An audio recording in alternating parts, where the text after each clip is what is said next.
গল্প কাঠপুতুল, কলমে রিমা বিশ্বাস। আজ ২৬শে ফেব্রুয়ারি। এই তারিখটা গত ২৫ বছর ধরে শতরূপার দিকে তাকিয়ে বিদ্রূপ করে। এক এক সময় বীভৎস লাগে ব্যাপারটা, যেন কেউ পেট চেপে অট্টহাস্যে ফেটে পড়ছে, বলছে, ইউ ফুল। জীবন কেন ভেবে রাখা রেখাপথ ধরে চলে না? প্রত্যেকেই তো কিছু ভেবে রাখে নিজের সম্পর্কে, যে যার নিজের জীবনের প্রধান চরিত্র। কেউ কি পার্শ্ব চরিত্র হতে চায়, চাই খলনায়কের ভূমিকা। তবু কেন আমূল বদলে যায় প্রবৃত্তি, অনধিকার আসক্তি। যা কল্পনা করা থাকে না তাই হয়। কেউ কি থাকে অন্তরালে, যে ইচ্ছে মতন তার সুতোর টানে ঘোরায়, ছুঁড়ে ফেলে, কারো প্রতি আসক্ত করে, কখনো দূরত্ব বাড়ায়, আবার কখনো বাড়ায় নৈকট্য, অবৈধ ঘনিষ্ঠতা। ওই তারিখটার দিকে চোখ পড়লে চোখ লাল হয়ে আসে, সতর্কভাবে আশপাশটা দেখে নেয় তখন। আজ অফিস নেই। মনে আছে, গত বছর অফিস মিটিংয়ে হঠাৎ মোবাইল স্ক্রিনে লক আপে চাপ দিতে চোখ পড়েছিল ২৬শে ফেব্রুয়ারি। চোখ লাল হয়ে গিয়েছিল। তা যেন কিভাবে দেখতে পেয়ে গিয়েছিল বস মৃণাল মালহোত্রা। আরও অলরাইট শতরূপা মৈত্র, জিজ্ঞেস করেছিলেন তিনি। নিস্তব্ধে মাথা নেড়েছিল শতরূপা, বলেছিল, আই এম ফাইন ম্যাডাম। কিন্তু আজ বাড়িতে নাকে গোবিন্দভোগ চালের গন্ধ ভরে ভরে আসছে। পাপাইয়ের জন্মদিনও তো এই তারিখেই, তাই মা পায়েস করছে। ল্যাপটপ বন্ধ করে শতরূপা বিছানায় শরীর টান করল। চোখের চশমা মাথায় তুলে হাতের পিঠে চোখ ঢেকেছে। শুনছে পাপাইয়ের বউ কাবেরীর গলা, চেঁচাচ্ছে মেয়ের পিছনে, মামপাই, ফের যদি কথার অবাধ্য হয়েছ। অবাধ্য হব্বই, হব্বই অবাধ্য বলে বলে চেঁচিয়ে চলেছে পাপাইয়ের ছোট্ট ৪ বছরের মেয়ে মামপাই। কথাটা বড় মিলছিল শতরূপার। মনে পড়ে যাচ্ছিল একটা সময় মায়ের বলা কথাগুলো। মা চুলের রং মেহগিনি, গোছানোভাবে পরা তাঁত, কানে সোনার রিং, চুল বেনি করা। সে সময় মা আজকের দিনের মতন এমন অগোছালো থাকতো না। নিয়ম করে চুলে কলপ, একটা দিন ফেস প্যাক লাগানো, পাট করা রিভাইভ দেওয়া শাড়ি, নিজেকে ইয়াং দেখানোর প্রয়াসে কানে বড় রিং, গলায় চেন পরতো সবসময়। সেই মায়ের চেহারাটা এক এক সময় খুব বাস্তব হয়ে প্রকট হয়, আর পিছনে চলতে থাকে ভৎসনা। মায়ের মুখ নড়ে না, কিন্তু কথাগুলো চলতে থাকে। এমন অবাধ্য হোস না সোনা, বয়স কম, তাই এমন জেদি হচ্ছিস। কিন্তু জানিস না তুই কি ভুলটাই করছিস। অবাধ্যতার প্রশ্নই আসছে না মা। যা তুমি বলবে তাই করলে ভালো, নইলে খারাপ, এই তো তোমার নিয়ম। তোর কি মনে হয় যা করছিস ঠিক করছিস? ছেলেটা কি ভালো? কাজটা ঠিক করছিস তুই? যা করছি ঠিক করছি। এ কি অবাধ্যতা, কি অবাধ্য রে তুই। মাথায় তখন এক মেঘ আক্রোশ। বয়স ২৬, খুব ছোট মেয়ে তো নয় তখন, তাই না আজ এমন একটা অসম্পূর্ণ জীবন। মাথা গরম হলো রেস্তোরাঁর দৃশ্যে। অনুরাগ তার পুরো পরিবারের সঙ্গে, ওর স্ত্রী, মেয়ে আর ছেলেকে নিয়ে কি সুন্দর আনন্দ উচ্ছ্বাসে ডিনার করছে। দূরের টেবিলে বসে শতরূপা, ওর মা, বাবা আর ভাই। অনুরাগ অফিসে ওর সিনিয়র, দুর্ধর্ষ ব্যক্তিত্ব, চেহারাও তেমন আকর্ষক। যে কেউ প্রথম দেখায় ওর প্রেমে পড়ে যাবে। শতরূপাও পড়েছিল। যখন প্রেমে পড়েছিল তখন সত্যি জানতো না ছেলেটা বিবাহিত। ওকে দেখতে ইয়াং, বিয়ে হয়েছে মনে হয়নি। ওর হাঁটা চলা আর ব্যবহারে যেন সবসময় একটা প্রশ্রয় থাকত, প্রশ্রয় আমন্ত্রণের, অর্থাৎ আমি অ্যাভেলেবেল। শতরূপা খেয়াল করেছিল সেসব, তারপর আটকে রাখেনি নিজেকে। যখন এই ভালো লাগা ঘনীভূত হয়ে ভালোবাসার মেঘে পরিণত হয়, তখন সত্যের বজ্রপাত হলো। জানতে পারল অনুরাগ বিবাহিত। অনেক অল্প বয়সে নাকি বাড়ির চাপে ওর বিয়ে হয়ে গিয়েছিল। শতরূপাকে দেখে ও বুঝতে পেরেছে কাকে বলে সোলমেট, কাকে বলে প্রেম। ও ছাড়া অনুরাগের জীবন অসম্পূর্ণ। প্রথম প্রথম অনুরাগকে এড়িয়ে যাওয়ার চেষ্টা করেছে একটা বিবাহিত লোকের থেকে দূরে সরে যেতে, কিন্তু তা বেশি দিন পারেনি। ততদিনে প্রেম রোগ ওর ভাবনা চিন্তা বিকল করে দিয়েছে। শুতে বসতে, খেতে নাইতে খালি ওই এক নাম, এক চেহারা।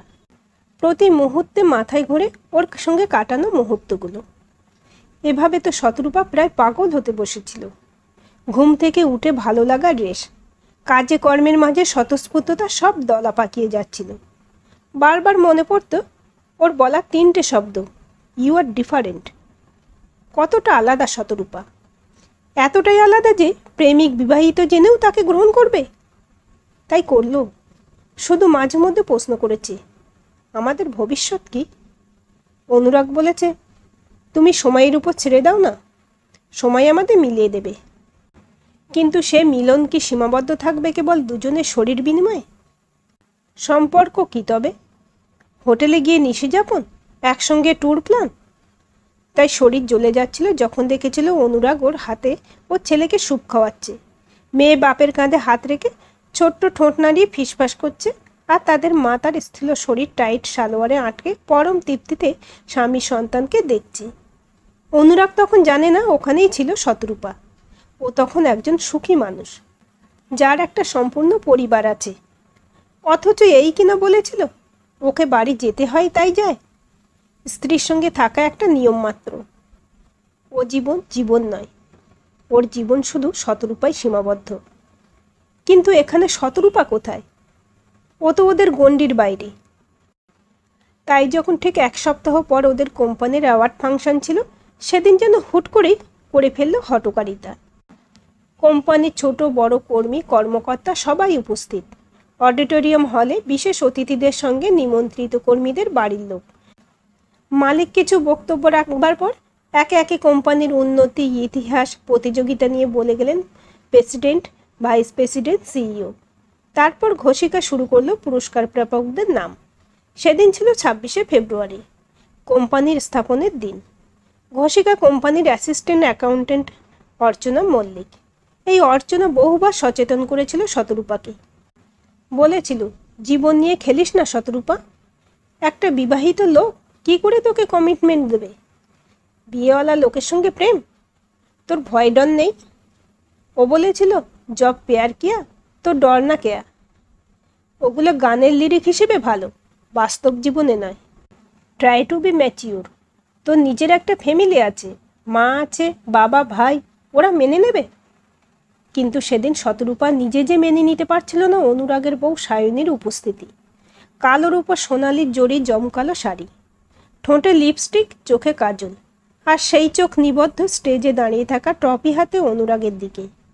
দর্শক আসনে বসে সে ক্রমাগত চুমুর আকারে উড়িয়ে দিচ্ছে তার প্রেম।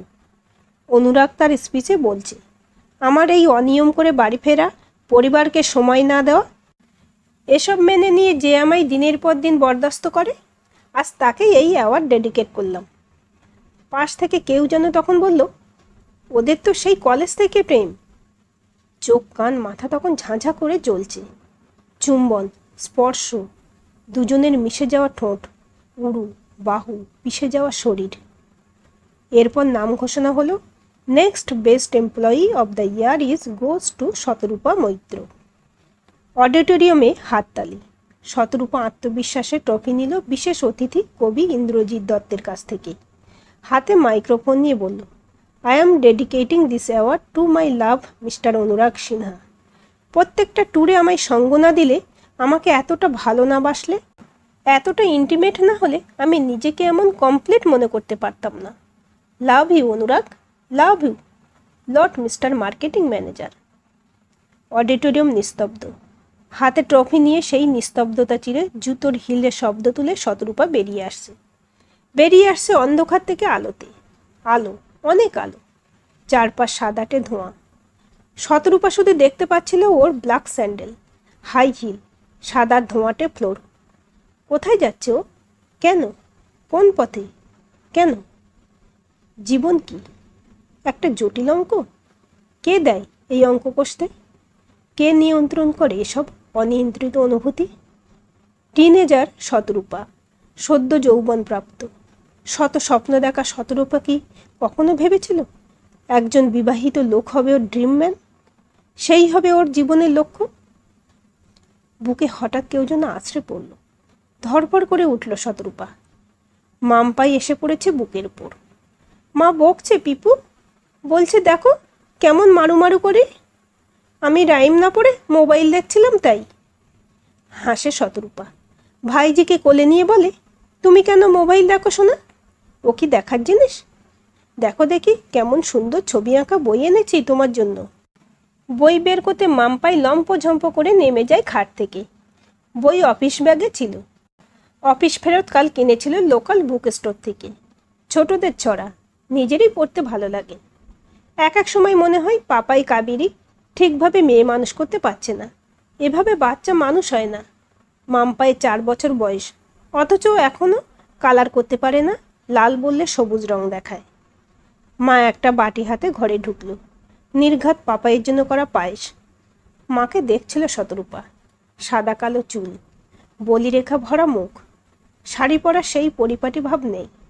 কানের লতি অনেকটা কেটে গেছে, কিন্তু সেই কেটে যাওয়া চামড়ায় সোনার রিংটা আজও ঝুলছে পুরনো বাড়িতে গজিয়ে থাকা অশ্বত্থ গাছের মতন। বড্ড বিদ্ঘুটে লাগছে এই চেহারায় ওই দুল। ভাবলো মাকে বলে সে কথা, কিন্তু বলা গেল না। মা আর ওর মাঝে এখন যোজন দূরত্ব। চোখে দেখা যায় না, কিন্তু এ এক ভরাট না করা দূরত্ব। আর সবচাইতে আফসোসের বিষয়, এই দূরত্ব ভরাট করার কোনো ইচ্ছে বা বাসনা নেই অবশিষ্ট। এখন পুরনো দিনের কথাগুলোও কেন যেন মনে করতে ইচ্ছে হয় না। মা বললেন, বাবুর জন্য পায়েস করেছিলাম, খেয়ে দেখ তো মিষ্টি ঠিক আছে কিনা। মায়ের এগোনো হাত থেকে বাটি নিল শতরূপা। চেখে মাথা নেড়ে বলল, ঠিক আছে। আমার জন্মদিনে কিন্তু পায়েসটা এত ভালো হয়নি। ছোট্ট একটা অভিযোগ ঠুকে শতরূপা পায়েসের প্রশংসার সঙ্গে এদের চোখে নিজের তুচ্ছতা যেন বেশি করে জাহির করতে চাইল। ভাবিনি এ কথাটা বলবে, কিন্তু বলে ফেলল। জানে এর উত্তর মনোপুত হবে না কখনোই। মা দীর্ঘশ্বাস ফেলে বললেন, তোর সময় করা পায়েসটাও তো যত্ন করে করেছিলাম। পাপাই কাবেরী ঠিক করে বাচ্চা মানুষ করতে পারছে না।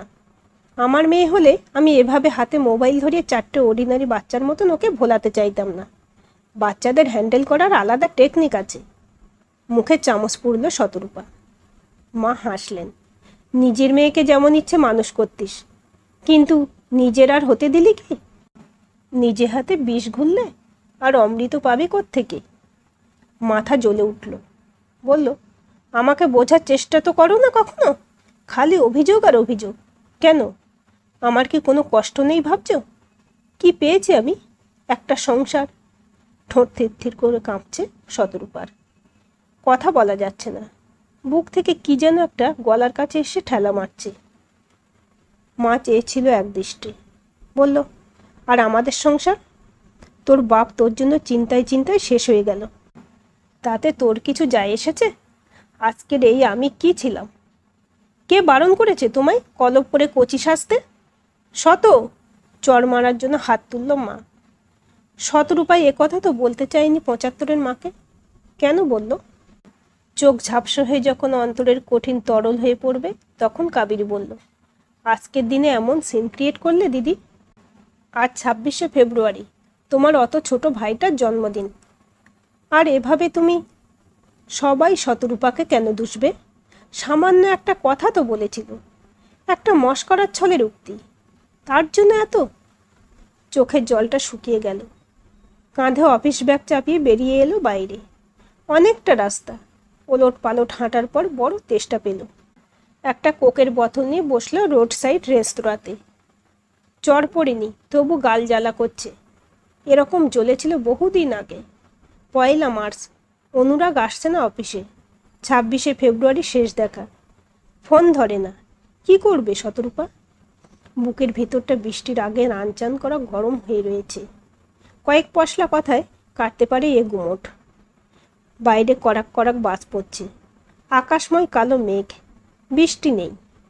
অর্চনা প্রতিবারের মতন বারণ করলো এবারেও।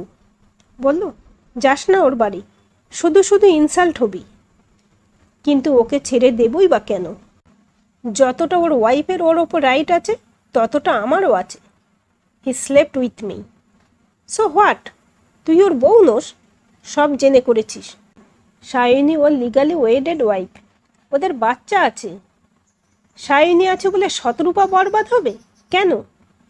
আহত বাঘিনীর মেজাজে শতরূপা পৌঁছেছিল বিহাইন্ড দ্য মিরর রেসিডেন্সিতে। 5th ফ্লোর পর্যন্ত চরম উত্তেজনা দোলাচলে, তারপর কলিং বেল। দরজা খুলে অনুরাগ তাকিয়ে রইল রাগে, আক্রোশে। তারপর হ্যাঁচকা টানে ঘরে ঢুকে হিসিয়ে বলল, কেন এসেছো এখানে? ওকে দেখে কেঁদে ফেলল শতরূপা। মনে হচ্ছিল শেষ সম্বলটুকু বুঝি কেউ ছিনিয়ে নিতে চাইছে। কেন? কাঁপা গলায় বলল, তুমি অফিসে আসছো না কেন? চাপা গর্জনে অনুরাগ বলল, অফিসে মুখ দেখাবার যোগ্য রেখেছো তুমি? তুমি না আমায় কমিটমেন্ট দিয়েছিলে এ নিয়ে কাউকে কিছু বলবে না, ব্যাপারটা সময়ের উপর ছেড়ে দেবে? তবে কি হলো? শতরূপার উদ্বাহু প্রায় খামচে ধরল। তারপর ব্যথায় কুঁকড়ে উঠল শতরূপা। বলল, তুমিও তো বিয়ের সময় সায়নীকে কমিটমেন্ট দিয়েছিলে ওর প্রতি লয়াল থাকবে। থাকতে পেরেছ? আমার সঙ্গে জড়াওনি। তবে বলো, কমিটমেন্ট বলে কি কিছু হয়? পরিস্থিতি সব বদলে দেয়। আমি তোমাকে ছাড়া বাঁচব না অনুরাগ, প্লিজ বোঝো। অনুরাগ ঘৃণায় চেয়ে থাকে, দুহাতে সজোরে ঠেলা মারে। বলে, তোমার মতন মেয়েদের আমি চাইলেই পেতে পারি, কিন্তু তোমাদের মতনরা আমার লাইফে ইন্টারফেয়ার করবে তা আমি মেনে নিতে পারবো না। সায়নী আমায় ছেড়ে গেছে, সঙ্গে বেবি বুম্বাকে নিয়ে গেছে। আমি আমার লাইফ ডিজাস্টার হতে দেব না, বুঝেছ তুমি? সায়নী চলে গেল বলে তোমার লাইফ ডিজাস্টার? তবে আমি কে বলো, কে আমি? দুহাতে অনুরাগের শার্টের কলার ধরে ঝাঁকাতে থাকে শতরূপা। একই প্রশ্ন করতে থাকে বারবার। শতরূপা সুন্দরী, ওর নরম তরম কমল সুন্দর শরীর, রেশমি চুল, অমন ধারালো অঙ্গ, সে কেন সায়নীর কাছে হারবে? অনুরাগ অতি নির্দয়তায় গালে চড় মারল শতরূপার। হাত পিছমোড়া দিয়ে ক্রমশ চাপ দিয়ে বলতে লাগলো, তোদের বাজারে বলে বেশ্যা মেয়ে ছেলে। চিৎকার করে উঠল শতরূপা, না না না, আমি ভদ্র বাড়ির মেয়ে। আমার বাবা ব্যাংকে চাকরি করে, মা সাধারণ গৃহবধূ। অনুরাগ, তোমায় ভালোবেসেছিলাম, এই কি দোষ আমার? হাতে টান পড়ে, তারপর জোর ধাক্কা। তোর জন্য কেরিয়ারের সর্বনাশ হলো আমার। এত কষ্টে এত এফোর্ট দিয়ে এই কোম্পানিতে একটা পজিশনে আসার পর আমায় ওপরওয়ালাদের কাছে জবাবদিহি করতে হবে কোম্পানির রেপুটেশনের জন্য। All because of you. Now get lost for my life, out out. বিভৎস রকমভাবে চেঁচাচ্ছিল অনুরাগ। ওর বাড়ি থেকে যখন বেরিয়েছিল তখন চুল ঠিক ছিল না, ঠিক ছিল না গায়ের কাপড়, চোখের জলে ভেজা মুখ, কাজল লেপ্টে মুখময়, জিভ নোনতা লাগছিল। ঠোঁটে ভেজা ঠেকতে হাত দিয়ে দেখে রক্ত পড়ছে। বাইরে তখন ঝমঝম বৃষ্টি, আকাশময় ঝিকঝিক বিজলি। একটা হলুদ ট্যাক্সি দাঁড় করিয়ে কোনো মতে বাড়ি ফিরেছিল। স্তব্ধ হয়ে বসে থেকেছে সারা রাত। বয়স তখন 26, চোখের তলে কালি, ঠোঁট কালশিটে। কোনো স্বপ্ন আর বেঁচে নেই। বাড়িতে কেউ কথা বলে না। শতরূপা একটা টিউমারের মতন। বাদ দিয়ে দিলে পরিবার সুস্থ হতে পারে, সম্মান ফিরে পায় আত্মীয় মহলে। কিভাবে যেন জানাজানি হয়ে গেছে এই ঘটনা। চাকরিটা শতরূপাও ছেড়ে দিল, বাড়িতেই থাকতো সবসময়। আত্মীয়দের কোনো অনুষ্ঠান হলে যেত না। নিজেকে সবার কাছ থেকে গুটিয়ে সবার নজর থেকে লুকিয়ে রাখার প্রবণতা হয়ে গিয়েছিল। পাপবোধ তাড়া করতো সবসময়। মা বলেছিল, আমাদের সংসারে আর মঙ্গল হবে কি করে বল? তুই একটা নির্দোষ মেয়ের জীবন নষ্ট করলি। দুটো বাচ্চা কেমন বাপের ছায়া হারালো। হতবাক শতরূপা বলেছে, আমি করলাম? আর বাচ্চার বাপের কোনো দোষ নেই? সেও ভুগছে, আমরা কি দেখতে যাচ্ছি? কিন্তু তুই কি ভালো আছিস? পাপ বাপকে ছাড়ে না। পাপ? হ্যাঁ, এই পাপবোধ শতরূপাকে টেনে নিয়ে গিয়েছিল সায়নীর বাড়ি পর্যন্ত। অর্চনা মারফত জেনেছিল সায়নীর বাড়ির ঠিকানা। সাবেকি আমলের বাড়ি, দোতলা, সামনে ছোট্ট চৌকো বাগান, এক পাশে জলের কল, এক পাশে সার দিয়ে দাঁড়িয়ে 3টে সুপুরি গাছ। বাগান পেরিয়ে সোজা দরজা, সোজা ঢুকে এসে বসেছিল ওদের একতলার ডাইনিং হলে। অস্তগামী সূর্য তার শেষ রেশ ছিটিয়ে আকাশকে উপহার দিয়েছে লাল রং। সায়নী বসেছিল সোফায়, ওর গায়ে এসে পড়েছিল লাল রোদ। শতরূপে একটা দীর্ঘশ্বাস ফেলে ইতস্ততায় বলল, আমি আমার জন্য তোমার। হাত তুলে ওকে থামিয়ে দিল সায়নী। বলল, তোমায় কি অনুরাগ পাঠিয়েছে? পলক কেঁপে উঠল ওর। বলল, না। ওহো, বিয়ে করবে না বলেছে, তাই তো? নির্বাক চেয়ে শতরূপা। সায়নী বলল, ও তোমায় বিয়ে করে আমায় ডিভোর্স দিলে কিন্তু তোমার নিজেকে বিজয়ী, পরাক্রমী, সুন্দরী এসব মনে হতো। ও বিয়ে করলো না বলে তোমার মনে হচ্ছে তুমি ভুল করেছো। বুঝেছ? তোমাদের মতন মেয়ে ছেলেদের আমার খুব ভালো জানা আছে। আমাদের জানা আছে। আর নিজের হাজব্যান্ডকে কি বলবেন? পুরুষদের জাতটাই হয় ওই রকম, সুযোগ পেলে ছাড়ে না। এতে ক্ষতিটা কার কতটা হয় কখনো ভেবে দেখেছ? শতরূপা নিরুত্তর। শাইনু উঠে দাঁড়িয়ে বলল, তোমাদের মতন মেয়েদের আমার শুধু ন্যাকা মনে হয়। যাক গিয়ে, অনুরাগের জন্য আমার কোনো আফসোস নেই।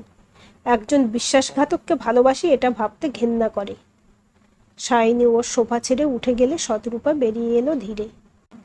পায়ের তলার জমি নরম মাটিতে দেবে যাওয়ার মতন দেবে যাচ্ছিল। শরীর কাঁপছিল ঠান্ডায়। খুব কষ্টে পা টেনে টেনে চলেছিল দূরে, বহু দূরে। কে করাচ্ছে ওকে দিয়ে এসব? কেন করাচ্ছে? এ কি হয়ে গেল ওর জীবনে? বুঝতেও তো পারল না। কখন সরল পথের জীবন এতগুলো বাঁক নিয়ে ফেলল। কোক শেষে চুমুক দিয়ে যখন উঠবে, তখন আচমকা পাশের চেয়ারে চোখ পড়তে বুক ধক করে উঠল। কাঁচা পাকা চুল, কাঁচা পাকা চাপদাড়ি, মেয়েধীন খাড়া শরীর, সাদা শার্ট, খয়েরি প্যান্ট, চোখ মুখে ধারালো নির্দয়তা। শতরূপাকে দেখছি। চিনেছে শতরূপা। আজ থেকে 25 বছর আগের সেই চরিত্র যে বদলে দিয়েছিল ওর গল্প। শতরূপাকে দেখে এগিয়ে এলো। হাঁটার স্টাইলে একটা পরিবর্তন এনেছে। বয়স হয়েছে কিন্তু কায়দা যায়নি। এটাই মনে হলো শতরূপার। চিনতে পারলে? প্রশ্ন করল সামনে দণ্ডায়মান ব্যক্তি। দীর্ঘশ্বাস ফেলে শতরূপা বলল, না, এতক্ষণ খেয়াল করেনি, কিন্তু এখন দেখলো একজন বিদেশিনী আছে ওর সঙ্গে। বাদামি চুল, নীল চোখ, গোলাপি ত্বকের দীর্ঘাঙ্গী। চেয়ারে বসে হাত নাড়ছে। চোখ মেরে ফিচেল হেসে অনুরাগ বলল, জুলিয়া, মাই ব্রিটিশ ওয়াইফ। এখন ইউকেতে আছি। তোমার কি খবর? কাকে বিয়ে করেছো? ভুরু কুঁচকে শতরূপা বলল, আমি যে বললাম আমি চিনি না আপনাকে। তবে এত কথা বলছেন কেন? চিল চিল, লাইফে এসব হয়েই থাকে। Come on, just forget it. Life মানে চড়াই উতরাই। ফের চড় তো ফির। হাতের পাতা ওঠানামা করাচ্ছে অনুরাগ। আমি এখন হ্যাপি একজন মানুষ, ক্যারিয়ারে সাকসেস, বিদেশি বউ। শুধু মাপা দেখিয়ে ঠোঁট ছুচালো করে অনুরাগ বলল, অ্যাক্সিডেন্টে পাটা গেছে। This is my artificial leg. খোঁড়া অনুরাগের জন্য বিন্দুমাত্র আফসোস হলো না শতরূপা। জিজ্ঞেস করল, সায়নী আর তার ছেলেমেয়েরা? সায়নী জব করছে, ভালো প্রোগ্রেস করেছে। অফিস ট্যুরে এবছর ইউএসএ গিয়েছিল। ছেলে আমার কাছে ইউকেতে থেকে কম্পিউটার সায়েন্স নিয়ে পড়ছে। মেয়ে ব্যাঙ্গালোরে সেটেলড, কম্পিউটার ইঞ্জিনিয়ার। হেসে ফেলে অনুরাগ মুখটা বেঁকিয়ে বলল, চিনেছ? হ্যাঁ, ভুল চিনেছিলাম বলে হাঁটা দিল শতরূপা। দোকান ঝাঁকিয়ে বেপরোয়া ভঙ্গিতে হাসল অনুরাগ। শতরূপা সামনে দেখতে পাচ্ছিল বরফ আর বরফ, চারিদিকে বরফে ঘেরা। একটা খাঁড়াই সিঁড়ি চড়া বুঝে এখনো বাকি। তারপর কি দেখা মিলবে জীবনের? যা বাঁচছে তা কি জীবন? জীবিত থাকা জীবন, না স্বপ্ন পূরণ হতে দেখা দুটো জাগ্রত চোখ জীবন? শতরূপা অনেক কিছুই বদলাতে পারত, কিন্তু পারল কই? যা করে গেছে তাই কি চেয়েছিল চিরকাল? তবে কে করায় এমন কাজ? কেন হয় এমন পাগল করা মতিভ্রম? 26শে ফেব্রুয়ারি সব বদলে গেল শতরূপার জীবনে। হয়তো সায়নীরও, কিন্তু অনুরাগের খোয়া গেল কেবল একটা পা। শতরূপা যে বিভক্ত হয়ে গেল শতখণ্ডে। আজকের এই গল্পটি আপনাদের কেমন লাগলো কমেন্ট করে জানাবেন। ভালো লাগলে অবশ্যই একটা লাইক দেবেন আর চ্যানেলটি সাবস্ক্রাইব করে সাথে থাকবেন।